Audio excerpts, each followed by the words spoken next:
Good night my dear students. सभी students ठीक होंगे। कई दिनों से वेट कर रहे होंगे कि सर ने केमिस्ट्री का वीडियो नहीं डाला। डियर स्टूडेंट्स, आपको बता दें कि कुछ टेक्निकल प्रॉब्लम होने की वजह से हम कई दिन से आपके लिए वीडियो अपडेट नहीं कर पाए, लेकिन आपको अब ज़्यादा इंतजार नहीं करना पड़ेगा। डेली आपको वीडियोस हम अपडेट करते रहेंगे, तो लगातार हमारे साथ जुड़े रहिए और अपने कंप्लीट कोर्स कीजिए। इससे पहले हम 2 पार्ट्स कर चुके हैं। जो हमारे साथ नए स्टूडेंट जुड़े हैं उनको बता दें कि हम 2 पार्ट्स कर चुके हैं, 3rd पार्ट हम करेंगे। वो हमारे जो फर्स्ट एंड सेकंड पार्ट हैं उनको देखने के लिए वो हमारे जो चैनल है greenenergy.tech लॉगिन करके वहाँ से हमारी लिस्ट देखकर वहाँ से अपनी ये वीडियोस देख सकते हैं। जो नए स्टूडेंट्स हैं, you are welcome in greenedge.tech online academy और ऑनलाइन ट्यूशन। सो स्टूडेंट्स, ज़्यादा टाइम वेस्ट ना करते हुए हम अपने टॉपिक को स्टार्ट करते हैं।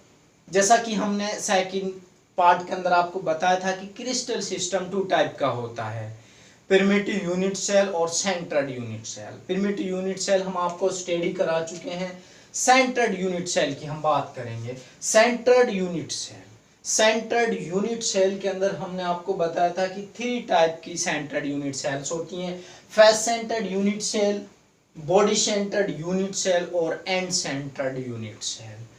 वन बाय वन हम देखेंगे। फेस सेंटर्ड यूनिट सेल, जैसा कि नाम से जाहिर है फेस, आप जानते हैं ये एक सिंपल यूनिट है।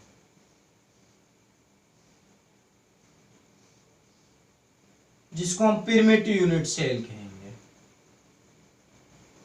ये एक सिंपल यूनिट है, इसमें पॉइंट्स सिर्फ इसके जो एट कॉर्नर 1 2 3 4 5 6 7 एट कॉर्नर पर ही पॉइंट्स होते हैं।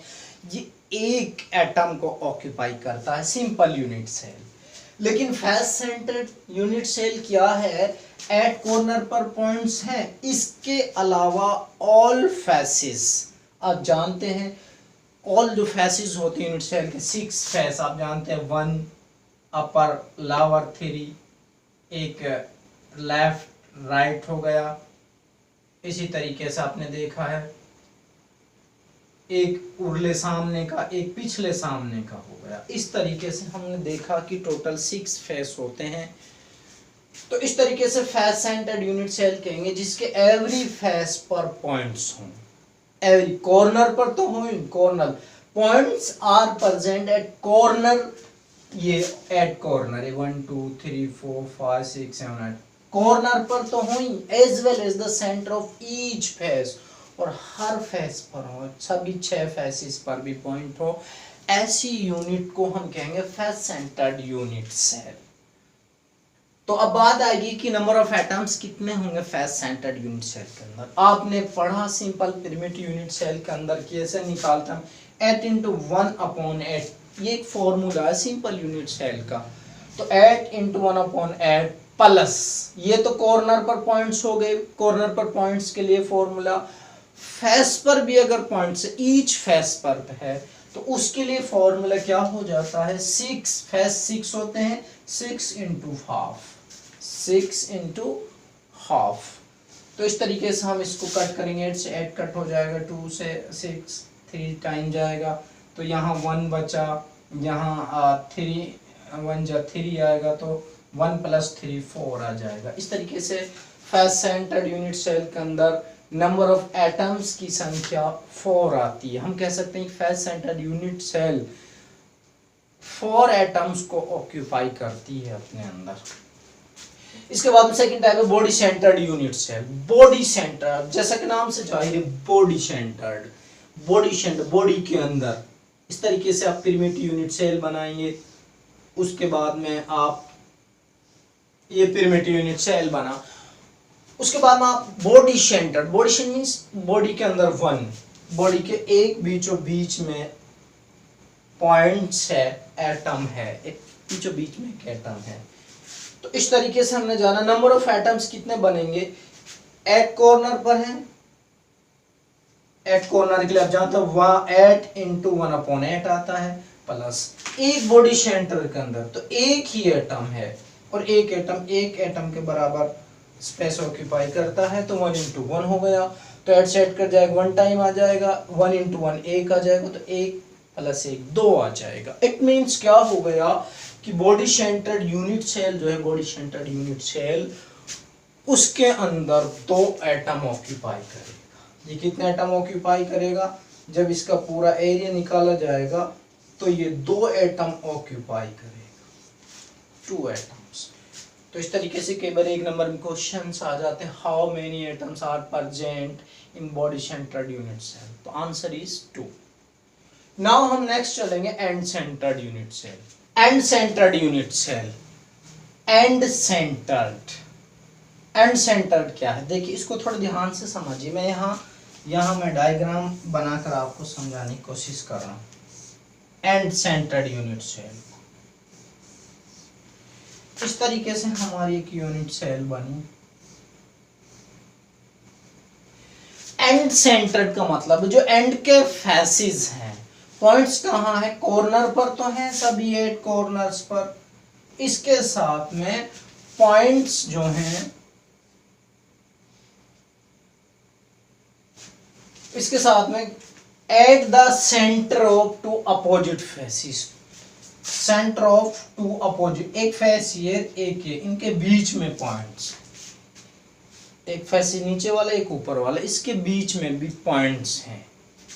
तो इस तरीके से पॉइंट्स हैं। ऐसे यूनिट सेल को एंड सेंटर्ड यूनिट सेल कहेंगे। ये एंड सेंटर्ड यूनिट सेल का स्ट्रक्चर है। अब हमें ज्ञात करना नंबर ऑफ एटम्स कितने हैं इसके अंदर। तो आप जानते हैं, और 8 कॉर्नर पर पॉइंट्स तो सभी यूनिट के अंदर हैं, तो 8 × 1/8 हो गया। अब फेसिस की हम बात करेंगे, फेसिस सेंटर में। तो इस तरीके से अगर 2 फेसिस हैं, उसके सेंटर में पॉइंट्स है, तो उनको ज्ञात करने का फॉर्मूला 2 × 1/2। ये एक रूल है इस तरीके से नंबर ऑफ एटम निकालने का, ये आपको याद रखना है। 2 फेसिस हों, उनके सेंटर में पॉइंट्स हों, तो उस तरीके से अगर हमें नंबर ऑफ एटम निकालना है तो 2 × 1/2 आएगा। तो 2 से 2 काटेंगे 1 टाइम आएगा, 8 से 8 काटेंगे 1 टाइम आएगा, 1 + 2 आ जाएगा। तो इस तरीके से एंड सेंटर्ड यूनिट सेल जो है वो 2 एटम्स को ऑक्यूपाई करते हैं, उसके अंदर 2 एटम्स होते हैं। तो इस तरीके से आपने सेंटर्ड यूनिट सेल 3 टाइप्स के आपने पढ़ी हैं, body centred, face centred, and centred. तो ये क्रिस्टल सिस्टम यहाँ तक कंप्लीट होता है। तो इस तरीके से क्रिस्टल सिस्टम की नंबर ऑफ पॉइंट्स कितने कहाँ हैं, कितना एटम्स कौन सी सेल ऑक्यूपाई करती है, आपने स्टडी किया। इसके बाद में हम पढ़ेंगे कोऑर्डिनेशन नंबर क्या होता है, कोऑर्डिनेशन नंबर। इसके बाद में हम क्लास पैकिंग पढ़ेंगे, 1 डायमेंशन, 2 डायमेंशन, 3 डायमेंशन। तो सबसे पहले हम पढ़ेंगे कोऑर्डिनेशन नंबर क्या है। देखिए ये 1 डायमेंशन रो है, ये 1 डायमेंशन।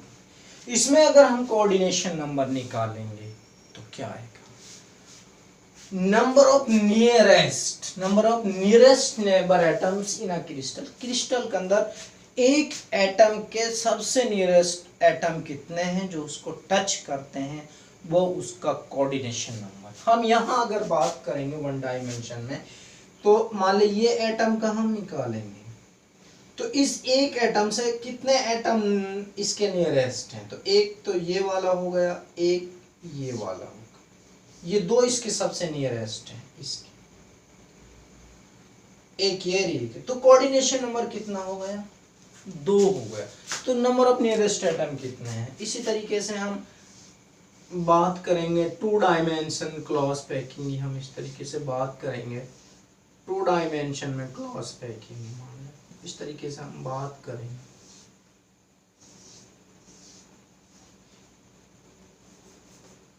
आप अभी इतना समझ लीजिए। तो इसमें हम देखेंगे, तो इसमें कितने नियरेस्ट हैं, नंबर ऑफ एटम कितने हैं। अब हम बात करेंगे, मान ले हम इस एटम की बात कर लेते हैं, इस एटम। तो इस एटम से इस वाले एटम से कितने एटम जुड़े हुए हैं? देखिए एक तो ये वाला एटम यहाँ से टच है, एक वाला ये यहाँ से टच है, 2 एक ये टच है, एक ये, 4 एटम टच है। तो कोऑर्डिनेशन नंबर कितना हो गया? 4। इसी तरीके से एक एग्जांपल और हम देखेंगे। इस तरीके से मान लिया हमने नंबर ऑफ एटम्स का अरेंजमेंट देखा है, इस तरीके से देखा है हमने। तो उसके अंदर नंबर ऑफ कोऑर्डिनेशन नंबर कितना होगा, कोऑर्डिनेशन नंबर। अब हम यहाँ मान ले इस एटम को कंसीडर करते हैं, इस एटम, इसका कोऑर्डिनेशन नंबर निकालेंगे। तो इस एटम से एक एटम तो ये जुड़ रहा है, एक ये जुड़ रहा है, 2, एक ये 3, एक ये 4, एक ये 5 और एक ये 6, 6 एटम जुड़ रहे हैं, तो कोऑर्डिनेशन नंबर 6 हो गया। तो किसी भी एक एटम के नंबर ऑफ नियरेस्ट नेबर कितने हैं, एक एटम से कितने एटम टच हो रहे हैं, वो उसका कोऑर्डिनेशन नंबर होता है। तो इस तरीके से हमने जाना कोऑर्डिनेशन नंबर। नाउ हम next topic, packing in a crystal.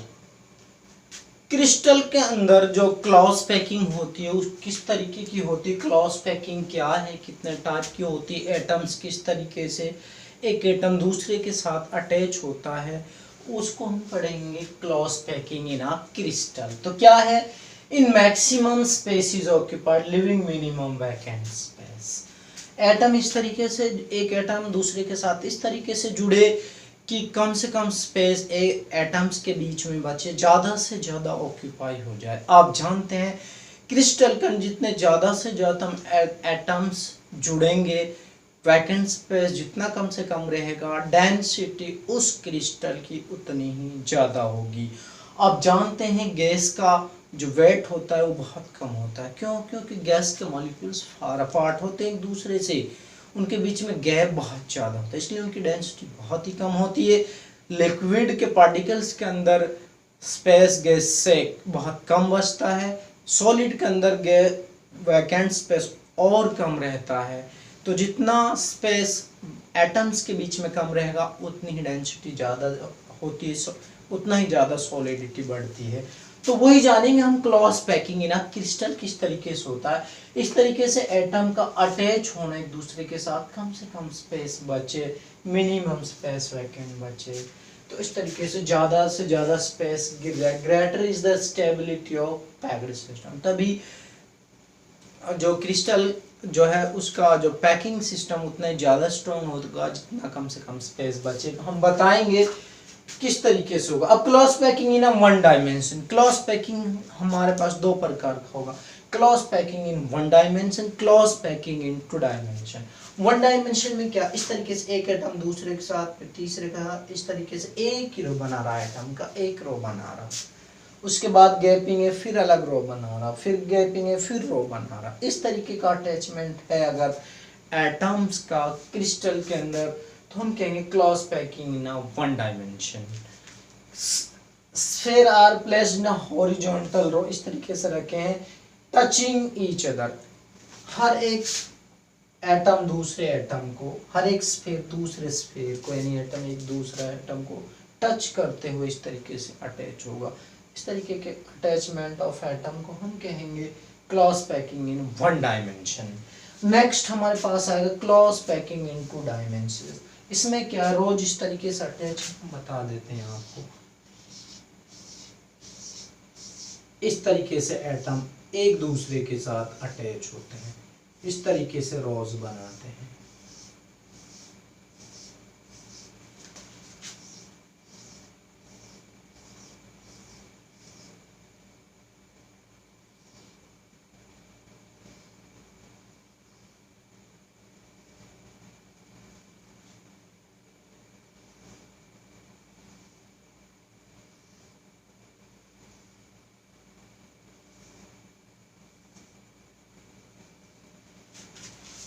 इस तरीके से डियर स्टूडेंट्स आपने जाना एक एटम की रो दूसरी एटम की रो के बिल्कुल पैरेलल है, एक एटम दूसरे को सेम तरीके से टच करता है।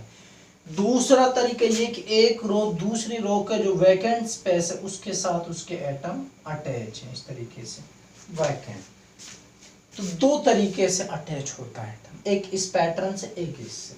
आपने देखा इस पैटर्न से वैकेंट स्पेस बहुत कम बचेगा, बहुत कम बचेगा, इससे वैकेंट स्पेस ज्यादा बचता है। तो इस तरीके से क्लॉज पैकिंग, एक रोज दूसरी रो के साथ अटैच होगा एटम, इस तरीके से होगा। लेकिन इसमें भी दो टाइप का अटैचमेंट होगा। क्लॉज पैकिंग जो है इसमें दो तरीके की होगी। दो तरीके की कैसे होगी हम आपको बता देते हैं। एक तरीका होगा, इसको बोलेंगे ए टाइप की रो, ये भी ए टाइप की रो है, ये भी टाइप ए टाइप। जिसमें फर्स्ट टाइप होगा वो होगा ए टाइप। इस तरीके का ये पैटर्न ए टाइप का है, क्योंकि इसके अंदर सारी रो सेम है और एक एटम दूसरे के बिल्कुल अपर है, लोअर है, इस तरीके से अटैच है। तो इस तरीके से जब अटैच है, थोड़ा इसमें स्पेस कम बचेगा, इसमें ज़्यादा बचेगा। तो इस तरीके से इसकी जो डेंसिटी होगी वो होगी 52.4 डेंसिटी होगी इसकी। लेकिन अगर हम उसकी डेंसिटी की बात करेंगे तो 60.4 होगी, 60.4। तो 52.4 है, इसमें 60.4, इट मीन्स डेंसिटी इसकी ज़्यादा इसकी कम है। तो दूसरे तरीके से एटम इस तरीके से जो यहाँ स्पेस है उसको ऑक्यूपाई करके अटैच हो सकते हैं। तो इसमें ये रो ए टाइप की है, ये बी टाइप की है, ये ए टाइप की है, जैसे ऊपर वाली थी सेम आ जाती है, ये बी टाइप की है। तो इस तरीके से ये जो सेकंड टाइप बना हमारा, वो second type A B type का बना। ए बी टाइप का, इसको हम कह सकते हैं ए टाइप, इसको ए बी टाइप कहेंगे। तो इस तरीके से जो क्लॉज पैकिंग 2 डायमेंशन में होगी वो दो तरीके से होगी, ए टाइप और ए बी टाइप। तो इस तरीके से होगी हमारी क्लॉज पैकिंग।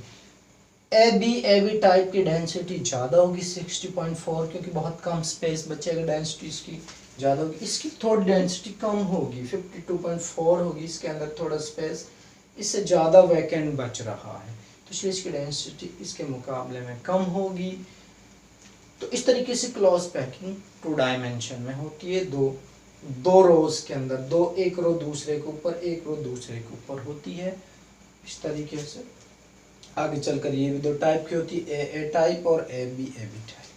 तो इस तरीके से ये हो गया clause packing in a crystal. Now हम नेक्स्ट जो टॉपिक लेंगे वो लेंगे वर्ड्स। कौन सा वर्ड्स लेंगे?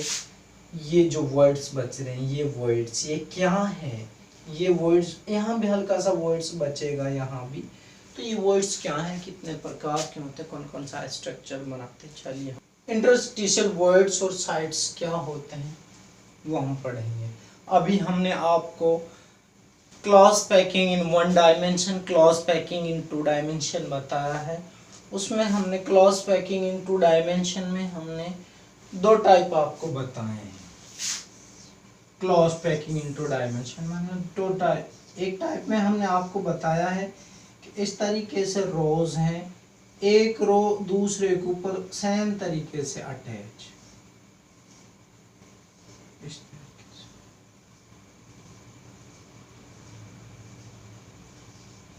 इस तरीके से अटैच है, हमने बताया था। दूसरा हमने आपको इस तरीके से बताया था कि ए बी टाइप, ये तो ए टाइप हमने आपको बताया था, ए टाइप, ठीक है। ये हमने ए बी टाइप आपको बताया था।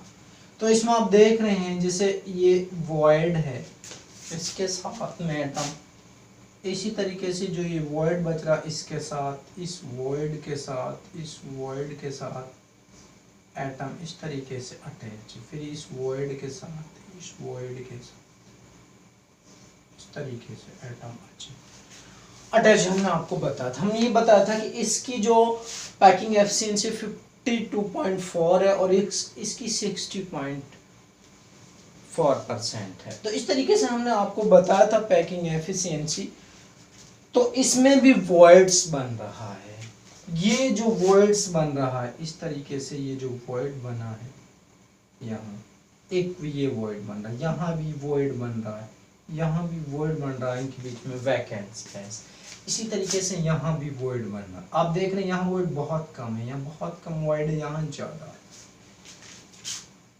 तो इस तरीके जो बीच में गैप पड़ रहे हैं, जो स्पेस आ रहा है एटम के बीच में, उसको कहेंगे इंटरस्टिशियल वॉइड्स और इंटरस्टिशियल साइट्स।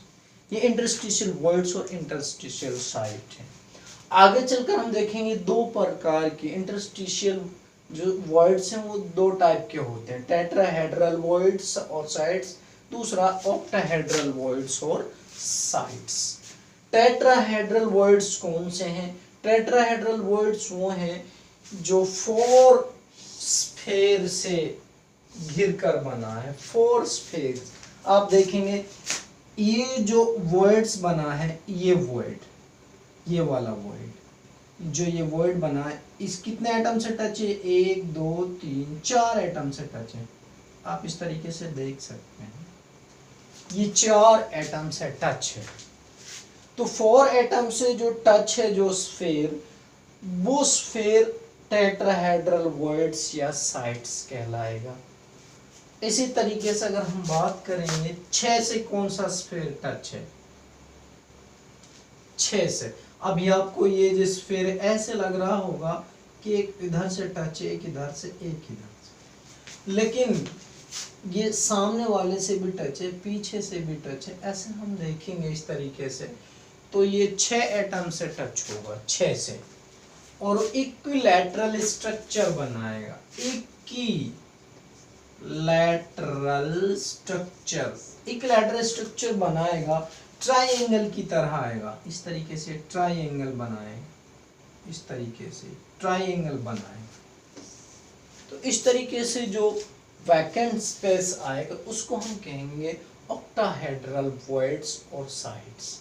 तो इस तरीके से आपने देखा क्लॉज पैकिंग के अंदर 2 तरीके के स्फेयर बनेंगे, एक तो बनेगा टेट्राहेड्रल वॉइड, एक बनेगा ऑक्टाहेड्रल। टेट्राहेड्रल बनेगा, इसकी एफिशिएंसी 52.4 है, और जिसका बनेगा टेट्राहेड्रल, इसका टेट्राहेड्रल बनेगा, इसका ऑक्टाहेड्रल, इसकी एफिशिएंसी ज़्यादा है, इसकी डेंसिटी ज़्यादा होगी, इसमें वैकेंट जो स्पेस है बहुत कम होगा, इसमें वैकेंट स्पेस ज़्यादा होगा। तो ये हो गया वॉइड्स और साइड्स। ये वॉइड्स और साइड्स इसलिए जानना जरूरी क्योंकि डियर स्टूडेंट, जब आप डेंसिटी को कंसीडर करोगे तो आपको ये जानना पड़ेगा। कई बार एक नंबर में क्वेश्चन आ जाता है कि किस क्रिस्टल सिस्टम की डेंसिटी ज़्यादा है, अगर उनका वॉइड्स टेट्राहेड्रल है या ऑक्टाहेड्रल है। क्वेश्चन आ जाता है टेट्राहेड्रल वॉइड्स या ऑक्टाहेड्रल वॉइड्स, दोनों वॉइड्स अगर किसी क्रिस्टल के अंदर हैं तो किसकी डेंसिटी ज़्यादा होगी? आपको बताना ऑक्टाहेड्रल वॉइड्स की डेंसिटी ज़्यादा होगी। इस तरीके से इंटरस्टिशियल वॉइड्स और साइड्स ये टॉपिक कंप्लीट होता है। डियर स्टूडेंट्स, आज का हमारा ये 3rd पार्ट कंप्लीट होता है। हम नेक्स्ट डे फिर मिलेंगे नेक्स्ट पार्ट के साथ। डियर स्टूडेंट्स, आपको हम एज ए ट्यूशन बेस पढ़ा रहे हैं, चाहे तो हम बहुत थोड़े टाइम में पूरी यूनिट कवर कर सकते हैं, लेकिन हम चाहते हैं कि आपको बहुत हम सिंपल वे में, बहुत ही क्लास वे में हम आपको समझाएं ताकि आपको बेटर अंडरस्टैंडिंग हो। हम आपको ऐसे पढ़ा रहे हैं जैसा आप एज ए ट्यूशन पढ़ रहे हों, ताकि आपको अंडरस्टैंडिंग बेटर हो सके। आप ये ना सोचें कि सर ने एक यूनिट को 6 पार्ट में कंप्लीट किया, 7 में किया, 5 में किया। आप इस चीज़ को कंसिडर ना करें, आप इस चीज़ को अंडरस्टैंड करें कि आपको बेटर अंडरस्टैंड होना चाहिए। चाहे वो आपके लिए वो पूरे जो पार्ट्स हैं चाहे 2 घंटे में कंप्लीट हो चाहे 3 घंटे में, आपको समझ में आना जरूरी है। तो आज का 3rd पार्ट यहीं तक कंप्लीट होता है। लगातार हर पार्ट्स को आप कई बार देखिए, रिवाइज कीजिए, अपने नोट्स यहाँ से भी आप बना सकते हैं, और जैसे ही यूनिट कंप्लीट होगी हम PDF फाइल बनाकर डाल देंगे, आप वहाँ से भी अपलोड कर सकते हैं। तो फिर मिलेंगे डियर स्टूडेंट्स, हमें उम्मीद है कि आप हमारे सभी पार्ट्स बार बार प्रैक्टिस कर रहे होंगे। फिर मिलेंगे नेक्स्ट पार्ट के अंदर, तब तक के लिए प्रैक्टिस करते रहिए। नए स्टूडेंट्स अगर हमारे साथ जुड़े हैं तो हमारे चैनल को सब्सक्राइब करें, अपने फ्रेंड्स को भी हमारे साथ जुड़ने के लिए इनवाइट करें, ताकि वो भी अपना कंप्लीट कोर्स कर सकें। तो आप लगातार प्रैक्टिस करते रहिए, लगातार हमारे साथ बने रहिए अपने कोर्स कंप्लीट करने के लिए। फिर मिलेंगे नेक्स्ट वीडियो में, तब तक के लिए गुड नाइट।